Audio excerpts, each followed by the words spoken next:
Perkenalkan, nama saya Sri Ana Margaret Nababan dari Prodi Sistem Informasi kelas SI 03D dengan NIM 19103066.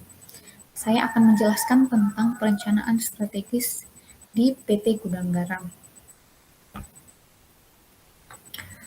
Table of content. Yang pertama ada assessment, yang kedua baseline, ketiga komponen, yang keempat down to specific, yang kelima evaluate atau evaluasi, dan yang keenam bisnis dan SITI strategi. Yang pertama ada assessment. Di dalam assessment saya mencantumkan yang pertama ada background information dari perusahaan PT Gudang Garam. Gudang Garam adalah salah satu industri rokok terkemuka di tanah air yang berdiri di tahun 1958 di Kediri, Jawa Timur. Gudang Garam sampai sekarang sudah terkenal luas baik di dalam negeri maupun di mancanegara sebagai penghasil rokok kretek berkualitas tinggi. Gudang garam bisa ditemukan dalam berbagai variasi. Ada yang dikenal dengan SKL atau sigaret kretek cobalt. Yang kedua SKT, sigaret kretek linting tangan, dan SKM, sigaret kretek linting mesin. Kemudian dalam asesmen juga saya ada analisis SWOT yang terdiri dari yang pertama ada strength atau kekuatan. Kekuatan dari perusahaan PT Gudang Garam yang pertama kinerja keuangan yang cukup baik, kualitas produk yang baik, kinerja dan produktivitas cukup baik, dan yang terakhir penelitian dan pengembangan yang inovatif. Yang kedua ada weakness atau kelemahan.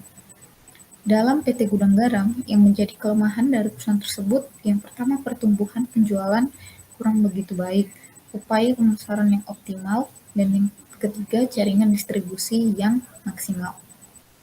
Adapun peluang dalam perusahaan PT Gudang Garam yang pertama pertumbuhan pasar yang baik, hubungan dengan pemasok atau mitra usaha lain, kebijakan pemerintah, dan dukungan teknologi.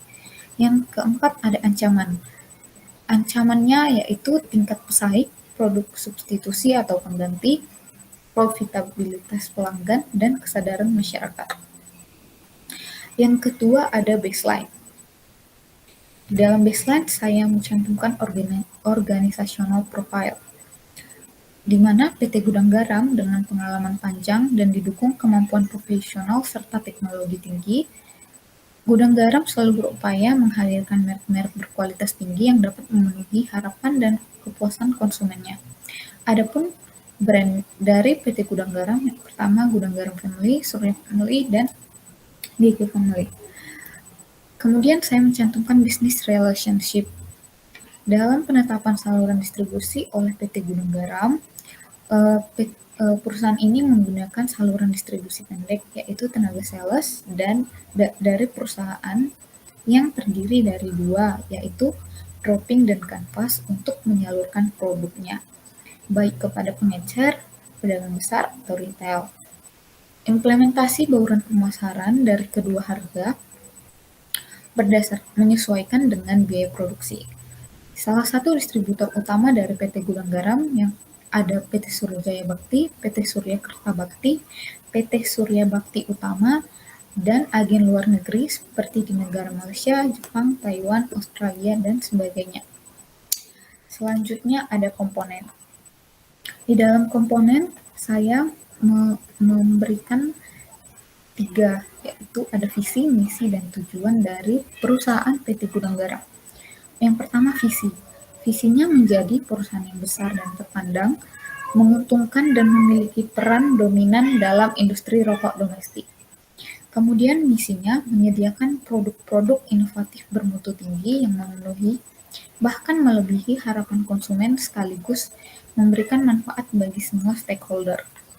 Kemudian tujuan adanya dibentuknya perusahaan PT Gudang Garam yang pertama menjadi perusahaan rokok terkemuka di Indonesia bahkan di dunia.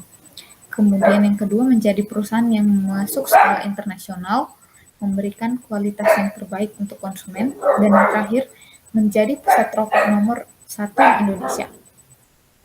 Selanjutnya ada down to specific.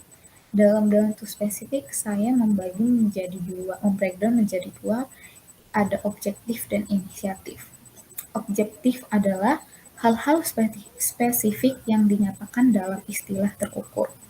Antara lain yang pertama menganalisis kestabilan pangsa pasar gudang garam, mempertahankan loyalitas konsumen melalui inovasi produk dan kualitas produk. Yang ketiga menganalisis terhadap proses penentuan harga jual yang menciptakan nilai bagi konsumen. Yang keempat, strategi pemasaran yang terintegrasi dari hulu sampai hilir, terutama pada saluran distribusi.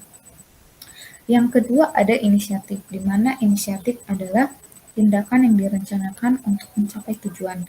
Biasanya inisiatif berhubungan dengan visi perusahaan tersebut. Kemudian inisiatif saya berikan menjadi 3 poin. Yang pertama memberikan kepuasan baik terhadap pelayanan maupun produk yang ditawarkan, mempertahankan fokus utama terhadap kualitas rasa dari produk, dan yang ketiga memberikan informasi lengkap terkait perusahaan, harga pasar aktual, dan biaya dalam pembuatan produk, yaitu rokok kretek. Selanjutnya, yang kelima adalah evaluate atau evaluasi. Dalam evaluasi, saya juga membreakdown menjadi 2, yaitu measures dan target. Measure adalah indikator untuk memonitor kesuksesan perusahaan, di mana saya di sini memberikan 3 poin. Yang pertama, kontrol kualitas yang harus dilakukan pada setiap tahapan produksi, dukungan sistem komputerisasi terpadu, dan kualitas bahan baku. Yang kedua, menciptakan nilai bagi konsumen yang dapat dilihat dari harga rokok, kualitas rasa rokok, dan citra merek dari PT Gudang Garam. Yang ketiga, merencanakan, mengkoordinasikan, mengkonsolidasi, mengembangkan, serta mengendalikan untuk mengoptimalkan kinerja perusahaan secara keseluruhan. Kemudian ada target. Target adalah tingkat kinerja dan jadwal yang diinginkan oleh perusahaan. Yang pertama, poin pertama ada orientasi perusahaan terhadap pertumbuhan, stabilitas, dan retrenchment. Yang kedua, menjadi perusahaan kelompok East Coast. Apa itu kelompok East Coast? Yaitu perusahaan di mana pertumbuhan pasarnya rendah, namun memiliki pangsa pasar yang tinggi. Kemudian menjadi parenting organisasi, di mana maksud dari parenting organisasi ini menjadi orang tua dari unit bisnis lain untuk mengkoordinasikan kapasitas lini produknya. Kemudian ada poin ke-6, bisnis strategi dan SITI strategi. Yang pertama ada bisnis strategi. Di sini saya membuat menjadi 4 poin. Yang pertama ada mempersingkat proses pengembangan dan riset rokok untuk mendapatkan rasa dan racikan yang pas.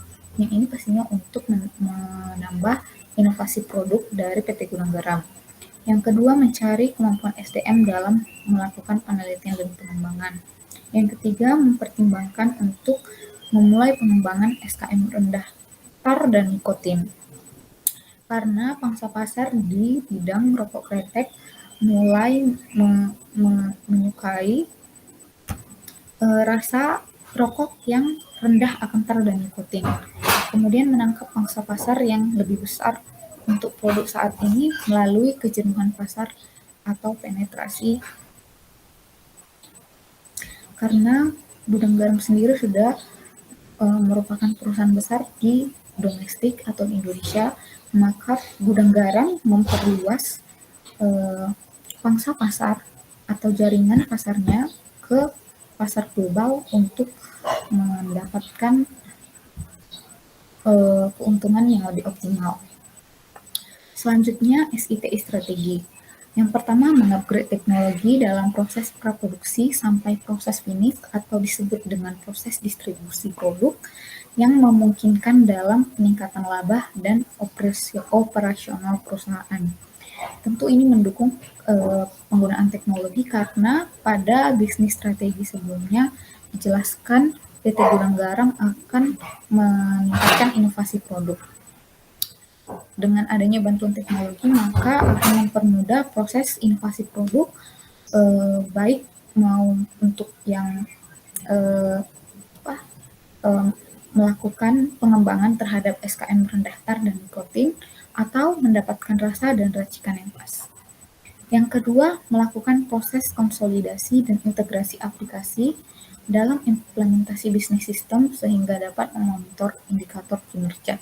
Seperti yang kita ketahui, aplikasi sudah banyak berkembang dan banyak digunakan baik untuk kelompok maupun individu. Di sini saya menyarankan untuk perusahaan gudang garam melakukan mengimplementasikan aplikasi dalam memonitor indikator kinerja dalam bisnisnya sehingga mengoptimalkan bisnis dalam meningkatkan laba. Yang ketiga, menyamaratakan standarisasi proses bisnis melalui implementasi teknologi pada semua unit bisnis. Sebelumnya kan tadi PT Gudang Garam memiliki lini atau mitra bisnis lain sehingga memungkinkan untuk melakukan atau menyamaratakan semua teknologi yang digunakan di PT Gudang Garam dengan di mitra bisnis yang lainnya untuk pengoptimalan teknologi dengan semua implementasinya. Yang keempat, melakukan aktivitas pemeliharaan dari sistem TI di PT Gudang Garam tanpa menutup kemungkinan melayani perusahaan lain. Kalau ini nggak mungkin kan kita mengimplementasikan teknologi tapi kita biarkan begitu saja, pasti memerlukan pemeliharaan agar sistemnya tetap terawat dan tidak menambah biaya bila ada akibat kerusakan dari atau error dari sistem tersebut.